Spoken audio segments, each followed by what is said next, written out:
উত্তাল হিমালয় কন্যা খ্যাত নেপাল। নিরাপত্তা বাহিনীর সঙ্গে সংঘর্ষে এ পর্যন্ত প্রাণ হারিয়েছেন অন্তত ১৯ জন।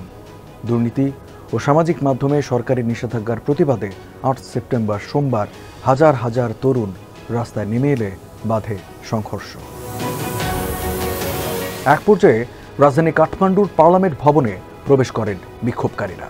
এ সময় নিরাপত্তা বাহিনীর সঙ্গে মুখোমুখি অবস্থান হয় তাদের।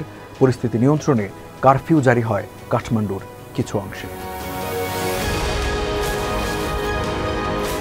৮ সেপ্টেম্বর সোমবার সকাল ৯টার দিকে কাঠমান্ডুর কেন্দ্রস্থল মাইতি ঘরে জড়ো হয় বিক্ষোভকারীরা।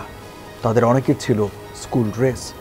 কাঠমান্ডুর ২৭ বছর বয়সী মাস্টার্স পড়ুয়া আয়ুষ বাসিয়াল বলেন, অনেক মানুষ জড়ো হয়েছে, সংখ্যার দিক থেকে এটা নজিরবিহীন। আমরা যখন এগুচ্ছিলাম তখন একদল লোক মোটরসাইকেলে করে চিৎকার করতে করতে আমাদের পাশ কাটিয়ে যাচ্ছিল। ওই দলটি ব্যারিকেড ভেঙে সংসদে প্রবেশ করে। বিক্ষোভে অংশ নেওয়া ২০ বছর বয়সী ছাত্রী সুদীপা মাহাতো বলেন, দুপুর ১টার দিকে বিশৃঙ্খলা ছড়িয়ে পড়ে। চারপাশ থেকে কাঁদানে গ্যাস ও রাবার বুলেট আসছিল। আমরা তখন একটি গলিতে ঢুকে পড়ি। নেপালে দুর্নীতির প্রতি তরুণদের মধ্যে বাড়তে থাকা অসন্তোষ রূপ নেয় সোমবারের বিক্ষোভে। বাসিয়াল বলেন, সাম্প্রতিক বছরগুলোতে দুর্নীতির ঘটনাগুলো নিয়মিতভাবে জনসম্মুখে সংসদে আলোচনা করা হয়, কিন্তু দুর্নীতি বন্ধে কখনো কোনো সিদ্ধান্তে পৌঁছায় না সরকার। এ কারণেই বিক্ষোভ দানা বেঁধেছে। ২০১৭ সালের একটি চুক্তি অনুযায়ী দুটি A330Z কিনেছিল নেপাল এয়ারলাইন্স। দেশটির নজরদারি সংস্থা commission for the investigation of abuse of authority পরিচালিত ৫ বছরব্যাপী তদন্তে জানা যায়, এই চুক্তির ফলে সরকারি কোষাগারের $10.৪ মিলিয়ন ক্ষতি হয়েছে। তদন্তের পর বেশ কয়েকজন শীর্ষ কর্মকর্তাকে দুর্নীতির অভিযোগে করা হয় দোষী সাব্যস্ত। শিক্ষার্থী বাসিয়াল বলেন, ২০২২ সালে শ্রীলঙ্কা এবং ২০২৪ সালে বাংলাদেশে বিক্ষোভের মুখে সরকার উৎখাত হয়েছিল। এই বিষয়গুলো আমাদের অনুপ্রেরণা যোগাচ্ছে। এছাড়া ফিলিপাইনের রাজনৈতিক ব্যক্তিদের সন্তানরা যে বিলাসবহুল জীবনযাপন করছে সে খবরও সোশ্যাল মিডিয়ায় তুমুল সমালোচনার জন্ম দিয়েছে। আমাদের দেশের রাজনীতিবিদদের সন্তানরা এমন জীবনযাপন করছেন, সামাজিক মাধ্যমে সেগুলো আমরা দেখেছি। কাঠমান্ডুর ২৩ বছর বয়সী শিক্ষার্থী অঙ্কিত ভান্ডারী বলেন, উচ্চ কর দেওয়ার হতাশা থেকেই এই বিক্ষোভের সূত্রপাত। আমাদের কষ্টের অর্থ কিভাবে ব্যবহার হচ্ছে আমরা তা জানি না। ৪ সেপ্টেম্বর সরকারের ফেসবুক সহ বেশ কয়েকটি সামাজিক মাধ্যম বন্ধ করার ঘোষণা ক্ষোভকে আরও বাড়িয়ে তোলে। নেপালের পোখরা বিশ্ববিদ্যালয়ের স্কুল অফ বিজনেসের সহকারী অধ্যাপক রাজ লামিচানে বলেন, বিক্ষোভের পেছনে তরুণদের হতাশা এবং কর্তৃপক্ষের প্রতি তাদের অবিশ্বাস ভীষণভাবে কাজ করছে।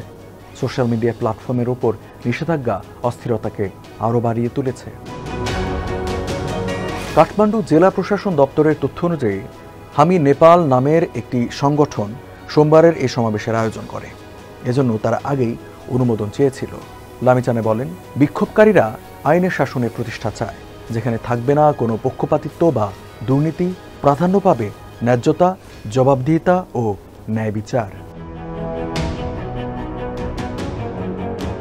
হোয়াটসঅ্যাপ, ফেসবুক, ইনস্টাগ্রাম, লিঙ্কডইন এবং ইউটিউব সহ ২৬টি সোশ্যাল মিডিয়া প্ল্যাটফর্ম ব্লক করেছে সরকার।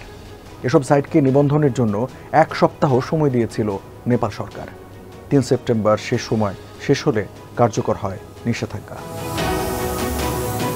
সরকারের পক্ষ থেকে বলা হয়, বিদ্বেষমূলক বক্তব্য, ভুয়া খবর ও অনলাইন অপরাধ দমনের জন্য সামাজিক মাধ্যমগুলোর উপর কার্যকর হয়েছে নতুন নিয়মনীতি। নিষেধাজ্ঞা কার্যকর হওয়ার পর সাধারণ নেপালিদের ধুঁকতে থাকা জীবনের বিপরীতে রাজনীতিবিদদের সন্তানদের বিলাসবহুল জীবনযাপনের ভিডিও ছড়িয়ে পড়ে সচল থাকা সামাজিক মাধ্যম টিকটকে। রবিবার এক বিবৃতিতে নেপালের প্রধানমন্ত্রী কেপি শর্মা বলেন, কিছু ব্যক্তির কাজ হারানোর চেয়ে দেশের স্বাধীনতা বড়। আইনকে উপেক্ষা, সংবিধান অবমাননা এবং জাতীয় মর্যাদা, স্বাধীনতা ও সার্বভৌমত্বকে অসম্মান কিভাবে গ্রহণযোগ্য হতে পারে? মত প্রকাশের স্বাধীনতা নিয়ে সুনাম ছিল নেপালের। তবে সমালোচকরা বলছেন, কেপি শর্মার আমলে এ নিয়ে তৈরি হচ্ছে উদ্বেগ। ২০২৩ সালে বিদ্বেষমূলক বক্তব্য এবং সাইবার অপরাধ প্রতিরোধ সংক্রান্ত দ্বন্দ্বের জেরে টিকটকের ওপর 9 মাসের নিষেধাজ্ঞা আরোপ করে নেপাল সরকার। পরে টিকটক কর্তৃপক্ষ সরকারি নিয়ম মেনে নিবন্ধন করলে আবার কার্যক্রম চালানোর অনুমতি পায়।